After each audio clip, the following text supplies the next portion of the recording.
बिहार में नवादा के एसपी ने नगर थाने में 5 पुलिस अफसरों को थाने में बने हाजत में डाल दिया और इस खबर का वीडियो सामने आने के बाद पुलिस एसोसिएशन ने एसपी पर कार्रवाई की मांग की है। एसपी गौरव मंगला ने आरोपों से इनकार किया है और वहीं राज्य के मुख्य सचिव ने एक निर्देश जारी कर बड़े अफसरों को अपने सहयोगियों के साथ इतने सख्त कदम उठाने से मना किया है। नवादा एसपी ने नगर थाने के 2 दरोगा और 3 एएसआई को 8 सितंबर की रात करीब 2 घंटे के लिए थाने की हाजत में बंद कर दिया और बाद में इन सभी को छोड़ दिया गया। कुछ मामलों का रिव्यू करने के दौरान अफसरों की लापरवाही सामने आने पर एसपी ने ये कार्रवाई की है। अब पुलिस एसोसिएशन इस मामले पर न्यायिक जांच की मांग कर रहा है। तो ये वीडियो सामने आने के बाद जो है इस मामले ने तूल पकड़ा और अब यहां पर जो पुलिस एसोसिएशन है वो न्यायिक जांच की इस मामले में मांग कर रहा है। हालांकि जो एसपी हैं उन्होंने आरोपों को नकारा है, लेकिन ये घटना जो है वो आप देखिए बिहार के नवादा की है, जहां पर एसपी ने नगर थाने में 5 पुलिस अफसरों को थाने में बने हाजत में डाल दिया था और इस खबर का वीडियो सामने आया, जिसके बाद पुलिस एसोसिएशन ने एसपी पर कार्रवाई की मांग की है। नवादा जिला के नगर थाना पर पुलिस अधीक्षक के द्वारा कांडों की समीक्षा के दौरान वहां पर 5 पुलिस अधिकारी हैं, उनको वर्दी में थाना हाजत में बंद किया जाता है। ये काफी दुर्भाग्यपूर्ण है। सारी घटना वहां के सीसीटीवी कैमरे में कैद है। एसपी के द्वारा पीड़ित पुलिस अधिकारियों और थाना पर दबाव बनाया जा रहा है कि किसी तरह का दबाव नहीं दिया जाए, लेकिन वहां का सीसीटीवी कैमरा न्यूज चैनल पर चल रहा है, जो दिख रहा है कि सारे पुलिसकर्मी जो 5 है हाजत में बंद है और फुटेज के आधार पर वहां के एसपी पर आईपीसी की धाराओं के तहत प्राथमिकी दर्ज किया जाए और कानूनी कार्रवाई किया जाए। मनीष कुमार जी हमारे से जुड़ गए हैं, उनके पास चलते हैं। मनीष जी बताइए, ऐसी क्या लापरवाही थी कि इतना नाराज हो गया एसपी साहब, और क्या किया जा रहा है इस मामले में? देखिए, इस मामले को बिहार पुलिस मेंस एसोसिएशन ने अभी उठाया है और वो इस मामले की जांच और ऐसी घटनाओं की पुनरावृत्ति ना हो, इसके बारे में उन्होंने मांग की है। ये घटना हुई कैसे है, तो जो वहां के एसपी हैं डॉक्टर गौरव मंगला, वो थाने में गए थे। रिव्यू कांड के दौरान उन्होंने थाने में वहां पर जो पोस्टेड पदस्थापित 5 पुलिस पदाधिकारी थे, उनको उनके काम के प्रति लापरवाही और जिम्मेदारी से भागने को लेकर उनको दोषी पाया था। उनसे अभी उन्होंने क्लैरिफिकेशन भी पूछा है, लेकिन उसी दौरान इनको लॉकअप में भेज दिया गया था और उसी लॉकअप में करीब 2 घंटे ये रहे थे और उसका सीसीटीवी फुटेज जो है वो वायरल हुआ है। हालांकि जो एसपी हैं डॉक्टर गौरव मंगला, वो कह रहे हैं कि ये फेक न्यूज है, लेकिन ये बात उन्होंने स्वीकार की है कि उन्होंने उस थाने के 5 लोगों से स्पष्टीकरण निश्चित रूप से पूछा है। लेकिन अब ये मामला चूंकि सीसीटीवी फुटेज वायरल है और बिहार पुलिस मेंस एसोसिएशन जो उसके अध्यक्ष हैं मृत्युंजय कुमार सिंह, जिनका बाइट आपने दिखाया भी है, तो वो उनकी मांग है कि राज्य सरकार और जो पुलिस हेडक्वार्टर है इस पे इंटरवेन करे, इस पे कोई कार्रवाई करे और ऐसी घटनाएं फिर फ्यूचर में ना हो, उसके लिए ठोस इंतजाम या कोई डायरेक्टिव जरूर जारी करे। शुक्रिया मनीष जी इस सब जानकारी के लिए आपका। तो ये वीडियो आप देखिए, जिसके बाद ये मामला जो है बड़ा हुआ है। कुछ मामलों का रिव्यू करने के दौरान अफसरों की लापरवाही सामने आने पर एसपी ने कार्रवाई की और अब यहां पर जो पुलिस एसोसिएशन है इस मामले में न्यायिक जांच की मांग कर रहा है। सिद्धू मूसेवाला मर्डर केस में पुलिस ने एक और शूटर को गिरफ्तार किया है। इस शूटर का नाम दीपक मुंडी है और वारदात के बाद से दीपक मुंडी फरार था। दिल्ली पुलिस और पंजाब पुलिस ने एक साझा ऑपरेशन के चलते उसे गिरफ्तार किया। पंजाब पुलिस ने कहा कि ड्रग्स और गैंगस्टर के खिलाफ जंग में बड़ी जीत हासिल हुई है। दीपक मुंडी के साथ उसके 2 साथियों को भी बंगाल नेपाल सीमा से गिरफ्तार किया गया। पुलिस के मुताबिक दीपक बोलेरो मॉड्यूल का शूटर था और वहीं कपिल पंडित और राजेंद्र ने हथियारों और दूसरी तरह की मदद मुहैया करवाई। चुनावी रणनीतिकार और नीतीश के करीबी रहे प्रशांत किशोर ने नीतीश कुमार पर निशाना साधा। उन्होंने कहा कि बिहार में कई गठबंधन बने, टूटे, कई तरह के जोड़ बने और टूटे, लेकिन एक ही जोड़ है जो नहीं टूट रहा, वो है नीतीश और सीएम की कुर्सी के बीच का जोड़। फेविकॉल कंपनी को नीतीश कुमार को ब्रांड एम्बेसडर बना लेना चाहिए। साथ ही उन्होंने नीतीश के विपक्षी नेताओं से मिलने पर कहा कि इससे कोई सियासी भूचाल नहीं आने वाला, विपक्षी नेताओं के साथ चाय पीना एकजुटता नहीं। कई तरह के जोड़ों को हम लोगों ने बनते और बिखरते देखा। हमने देखा कि नीतीश जी कैसे बीजेपी को छोड़ के साथ थे, फिर उसको छोड़ा, फिर उसके साथ आए, फिर छोड़ा, फिर साथ में आए। तो हर तरह के गठबंधन, हर तरह के जोड़ बने और टूटे। एक ही जोड़ है जो टूट नहीं रहा है, वो है सीएम की कुर्सी और नीतीश कुमार जी के बीच में। उसको आप देखते हैं तो आपको लगता है भाई कुछ तो ऐसी बात है, ऐसी बाजीगरी, राजनीति बाजीगरी जो है वो सिर्फ और सिर्फ नीतीश कुमार ही कर सकते हैं। इसीलिए मैंने कहा कि फेविकॉल को इन्हीं को अपना ब्रांड एम्बेसडर बना देना चाहिए। अच्छा है, प्रयास कर रहे हैं तो उनको लगता है कि जोड़ पाएंगे तो जोड़ दें, उसमें दिक्कत नहीं है। लेकिन जितनी समझ हमारी है थोड़ी बहुत कि जो लोग इस तरह की जो मीटिंग्स होती हैं, चर्चाएं होती हैं, इन चर्चाओं से कुछ बहुत निकल के आएगा प्रमाणिक तौर पे जो ज़मीन पर राजनीतिक स्थिति को चेंज कर दे, कम से कम मेरा अनुभव ऐसा नहीं है। कुछ नेताओं का आपस में मिलना, इंडिविजुअली या कलेक्टिवली, साथ में चाय पीना, बात करना, प्रेस कॉन्फ्रेंस करना दिल्ली में, उससे उसको आप विपक्षी एकता या उस एकता से निकले हुए कोई बहुत बड़े राजनीतिक भूचाल के तौर पे या कोई नई राजनीतिक डेवलपमेंट के तौर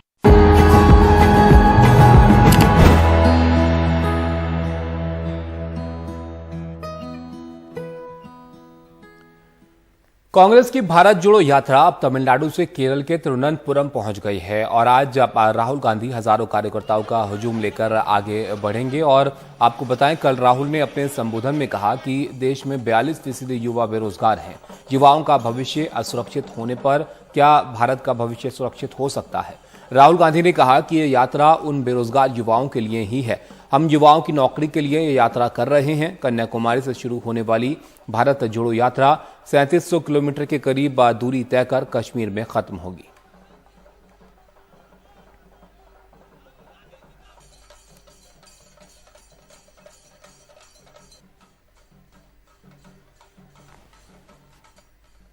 केंद्रीय गृह मंत्री अमित शाह ने कांग्रेस की भारत जोड़ो यात्रा और राहुल गांधी पर तंज कसा। उन्होंने कहा कि राहुल गांधी विदेशी टी शर्ट पहनकर भारत जोड़ने निकले हैं। दरअसल बीजेपी ने राहुल गांधी का एक फोटो ट्वीट किया था। बीजेपी ने कहा था कि राहुल गांधी की टी शर्ट 41,000 रुपए की है और इसी को लेकर अमित शाह ने तंज कसा।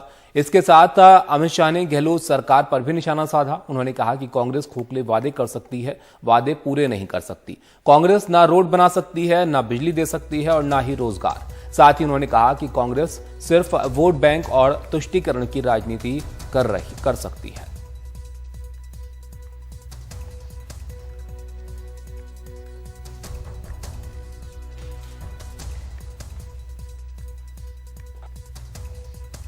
अभी ये वो राहुल बाबा भारत जोड़ो यात्रा लेकर निकले हैं। विदेशी जर्सी पहनकर, विदेशी टी शर्ट पहनकर भारत जोड़ने निकले हैं।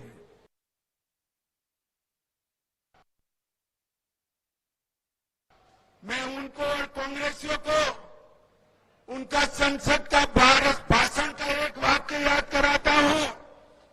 भारत राष्ट्र है ही नहीं। अरे राहुल बाबा, किस किताब में पढ़े हो? किस किताब में पढ़े हो? ये तो वो राष्ट्र है जिसके लिए लाखों लाखों लोगों ने अपने सर कटवाकर भूमि को लाल करने का काम कर दिया। और आपको ये राष्ट्र नहीं लगता है? ये राहुल बाबा भारत जोड़ने निकले हैं।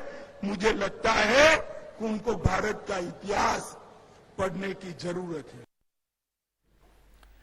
कांग्रेस के मीडिया प्रमुख जयराम रमेश ने अमित शाह के बयान पर पलटवार किया। उन्होंने कहा कि जो लोग चीन के कपड़े से झंडे बनाते हैं, जिनका बेटा तिरंगा थामने से मना कर देता है, जिनके साहब इटली का चश्मा पहनते हैं, वो किस मुंह से दूसरों के कपड़ों पर टिप्पणी करते हैं?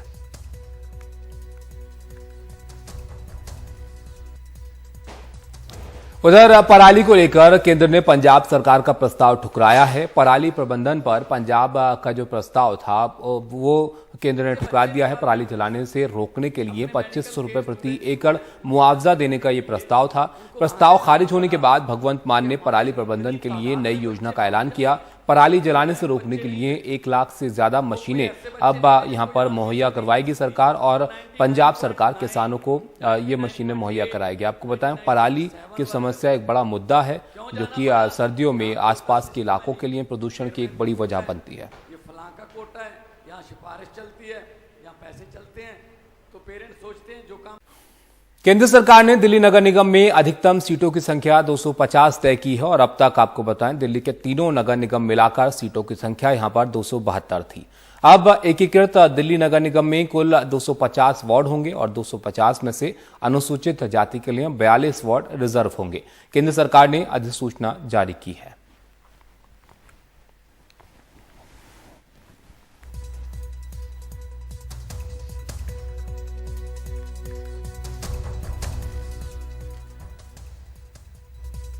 गृहमंत्री अमित शाह ने राजस्थान के मुख्यमंत्री अशोक गहलोत के गढ़ यानी जोधपुर में पार्टी के ओबीसी मोर्चे की बैठक करके चुनावी बिगुल फूंक दिया है। उन्होंने गहलोत पर भी निशाना साधा और जातिगत समीकरण को साधने की कोशिश की। राजस्थान में भाजपा की ओबीसी मोर्चा की राष्ट्रीय कार्यकारिणी की बैठक की जगह जोधपुर, मुख्यमंत्री अशोक गहलोत का गृह जिला, यानी चुनावी रणनीति में सीधा अशोक गहलोत के गढ़ में सेंध लगाने की कोशिश। लेकिन ये सिर्फ उनके जिले ही नहीं बल्कि जातिगत समीकरण को भी साधने की कवायद है। ओबीसी मोर्चा की बैठक जोधपुर में सोच समझ के रखी गई है। गहलोत भी ओबीसी वर्ग से आते हैं और इस बैठक के निशाने पे भाजपा के लिए ओबीसी वोट बैंक ही है। सिर्फ अशोक गहलोत का माली ओबीसी समाज ही नहीं बल्कि पश्चिमी राजस्थान में फैला हुआ जाट समुदाय जो हर चुनाव में निर्णायक भूमिका निभाता है। अमित शाह ने ओबीसी मोर्चा की राष्ट्रीय कार्यकारिणी को संबोधित किया। बूथ सम्मेलन में भी उन्होंने कार्यकर्ताओं को संबोधित किया। साफ है कि भाजपा ने चुनाव 2023 की तैयारी शुरू कर दी है। अभी देश में कांग्रेस की 2 सरकारें हैं। कितनी है? दोनों का चुनाव 23 में है। कब है? छत्तीसगढ़ और राजस्थान में अगर भाजपा सरकार होती है तो क्या बचेगा? जोर से बोलिए, क्या बचेगा? करने जैसा काम है या नहीं है? है या नहीं है? तो मुझे बताओ, मारवाड़ के भाइयों बहनों कार्यकर्ताओं, 2023 में भगवा झंडा फहराओगे क्या? पक्का? लेकिन राजस्थान में भाजपा के लिए एक और चुनौती है। मुख्यमंत्री कौन होगा? पार्टी ने घोषणा कर दी है कि वो नरेंद्र मोदी के नेतृत्व में चुनाव लड़ेंगे, लेकिन महत्वाकांक्षाएं कई हैं और दावेदार भी अनेक। पूर्व मुख्यमंत्री वसुंधरा राजे जो अब भी बड़ी संख्या में समर्थकों की भीड़ जुटा लेती हैं। केंद्र मंत्री गजेंद्र सिंह शेखावत जो जोधपुर जिले से आते हैं और सतीश पूनिया जो पार्टी के प्रदेश अध्यक्ष भी है और प्रबल जाट समुदाय से भी है। गृह मंत्री अमित शाह के साथ तीनों एक मंच पे नजर आए। भाजपा ने एकता का संदेश जरूर दिया है, लेकिन दिग्गज नेताओं की महत्वाकांक्षाओं को संभालना शायद इतना आसान नहीं होगा। जयपुर से Harsha Kumari Singh, NDTV India. Lumpy बीमारी ने अब दिल्ली में भी दस्तक दे दी है। 16 राज्यों में 17 लाख से ज्यादा मवेशी इस वक्त लंपी की चपेट में हैं और कई पशुपालक किसानों को लंपी बीमारी के चलते भारी आर्थिक नुकसान उठाना पड़ा है। रविशंजन शुक्ला की रिपोर्ट आप देखिए। लंपी से 17 लाख से ज्यादा मवेशी बीमार हैं और 68,000 से ज्यादा मवेशियों की मौत हो चुकी है। हालिया मामला दिल्ली का है, जहां 170 से ज्यादा मवेशी लंपी से बीमार पाए गए हैं। आनन फानन में दिल्ली सरकार ने कंट्रोल रूम बनाकर हालात पर नजर रखने के लिए 4 कमेटी भी बना दी है। लंपी वायरस का जो चारों तरफ प्रकोप है, उसके लक्षण दिल्ली के अंदर भी पिछले कुछ दिनों में पाए गए। 173 मामले अभी तक दिल्ली के अंदर, खासतौर से जो दक्षिण और पश्चिम दिल्ली के हिस्से हैं, वहां पर ये लंपी वायरस का प्रभाव देखा गया है। केंद्र सरकार भी मान रही है कि लंपी की बीमारी फैल रही है। इसी के चलते सभी राज्यों को लंपी से बचाव के लिए वैक्सीनेशन का काम तेजी से करने की सलाह दी गई है। एक कंट्रोल रूम बनाकर लंपी बीमारी पर नजर भी रखी जा रही है। लेकिन पशुपालन मंत्री पुरुषोत्तम रूपाला का कहना है कि अब तक लंपी से दूध के उत्पादन पर असर नहीं पड़ा है। दूध का सबसे बड़ा संकलन हो रहा है गुजरात से, और कल ही मेरी अमूल से बात हुई थी। उन्होंने बताया है कि वहां उनके दूध के कलेक्शन पे कोई असर नहीं है। लंपी की बीमारी कीट, मच्छर और परजीवियों के संपर्क में आने से होती है। इसके लिए केंद्र सरकार ने एक प्रोटोकॉल भी जारी किया है कि मवेशियों के मरने पर उन्हें कैसे गाड़ना है और बीमार मवेशियों को कैसे अलग थलग करना है। 68,000 से जो ज्यादा मवेशी हैं उनकी अभी तक लंपी से मौत हो चुकी है। तमाम सारे जो किसान हैं, जो पशुपालक हैं, वो लंपी बीमारी की वजह से जो उनके पशुओं की मौत हुई है उससे वो खासा जो है परेशान हैं। और किसानों का ये भी डिमांड है कि लंपी से जो भी मौतें हो रही हैं मवेशियों की, उसका उन्हें मुआवजा मिले। दिल्ली से रवीश रंजन शुक्ला, एनडीटीवी इंडिया।